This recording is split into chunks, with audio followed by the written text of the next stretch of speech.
All right, welcome back once again, everybody. I'm Don Seifrit, and it's the Dr. Tree Fruit and Don podcast. I'm here with Dr. Kari Peter. Say hi, Kari. Hello. And today we have a short fruit bite update at the start of the season. I know things are progressing pretty rapidly here in like southeastern PA, and I'm sure things are moving even faster down there in south central PA, right? Yeah, it's going to be like in the mid 70s, pushing 80 the next 3 days. So Tuesday, Wednesday, Thursday. I'm in denial. I'm Yeah, in denial over this. I think we all kind of are. Yeah, Um, yeah. so I know you have a disease update for today. Is that the only update you've I got? do. Yeah, that's the only update I have. I didn't hear anything from the entomologist or the horticulturist. So, and I think it's kind of quiet anyway for this time of year for them. So, but there's definitely some action on the disease side of things. Cool. Then I'll let you rock and roll. Okie dokie. All right, folks. In the words, I think, of Steppenwolf, get your motor running. This Thursday, April 6th, there is an apple scab infection event predicted. It looks like, at least for the southern part of the state, an average of 70 degrees, between 65 and 70 degrees. And so during that time frame or during that temperature zone, all you need is 6 leaf wetness hours to cause an infection. So this could be a significant infection event. But what is going for us is that this number of scab spores, mature scab spores that are available, are still on the low side. So as you remember, when apple scab spores are ready to go at the start of the season, they don't all mature at once in those overwintering leaves from last season.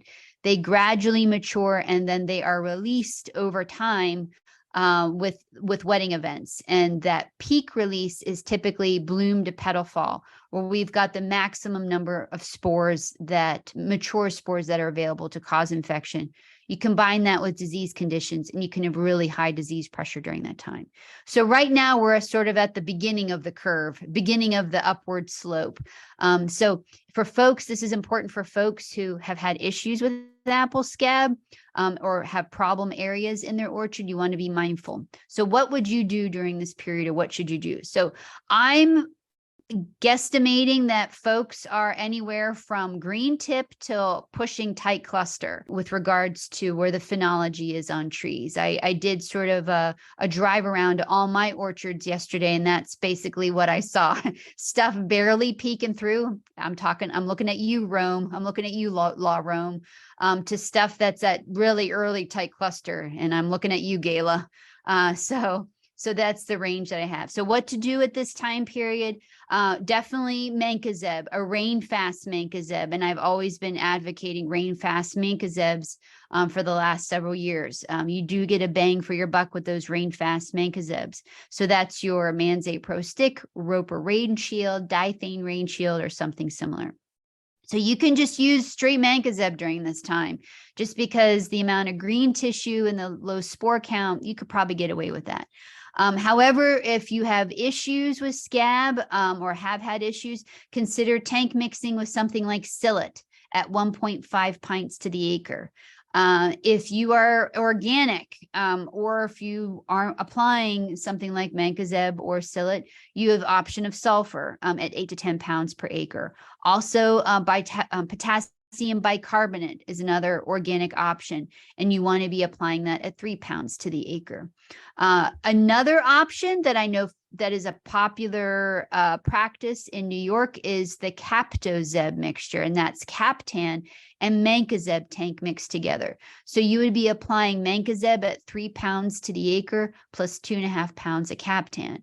And what for the usage of that, what folks like about it is that you have the stickability of Captan and the spreadability of mancozeb. I think that's what the thoughts are. And that is a good combination. However, be mindful of using that combination, because you don't want to be using up your Captan allotments during the early season, because the Captan is really important during the cover sprays. So if you're at tight cluster, if you're like my galas and you're at tight cluster, this is the time for powdery mildew management. Folks often forget about this as far as the first important spray of the season for powdery mildew, and that's at tight cluster. So be mindful of dry days, and especially dry days that are above 53 degrees Fahrenheit. And you also want to be thinking of really humid mornings as well, because powdery mildew, the powdery mildew fungus doesn't need leaf wetness hours like apple scab. It really just needs humidity. And you can probably achieve that very quickly in the morning. So be mindful of basically the dry weather days where we reach above 53 degrees.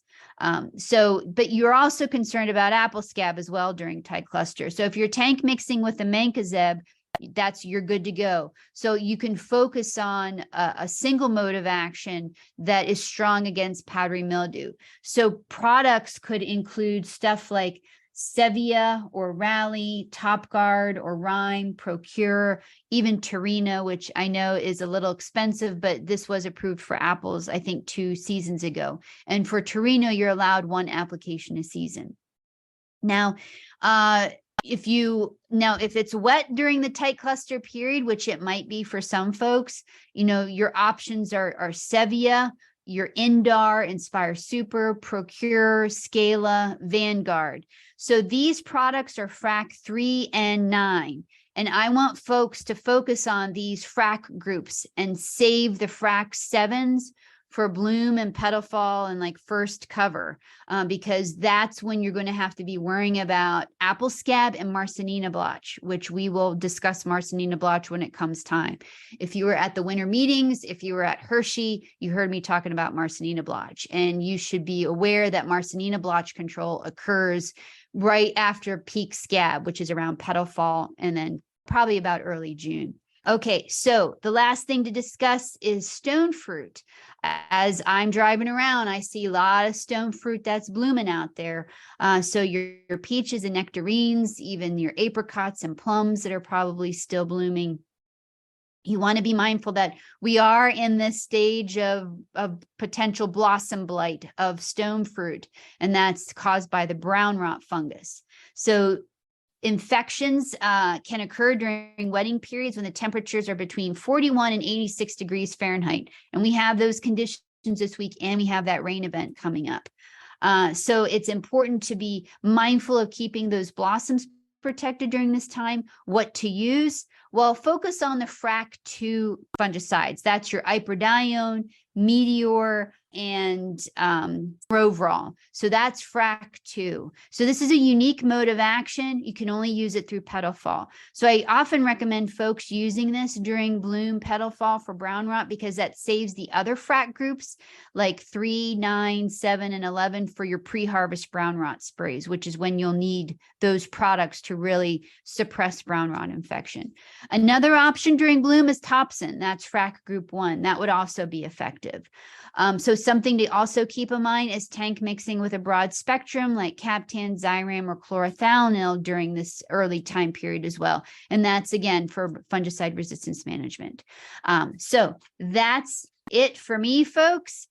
So just as a reminder, this Thursday, April 6th, is a projected apple scab infection event. And it's Tuesday, and the forecast is still the same as yesterday. So I think it's going to happen. So hopefully folks will be able to get their trees covered up this week, both for their apple trees and also their stone fruit trees that are blooming. So be mindful of apple scab and brown rot during this time, during this wetting event. So that is it. So Don, did I miss anything? Not that I can think of. That was like lightning round. You were rattling it off there for a second. All right. Well, folks may have to listen to this twice. No, I tried not to speed talk too much. No, I think this one, it's pretty tight. So if they have to listen to it twice, should be okay. Okay, good. All right. Well, hopefully you guys will be listening to this by tomorrow morning. So thanks, Kari. All right. Yeah. Good luck, folks. All right. Say goodbye. Goodbye.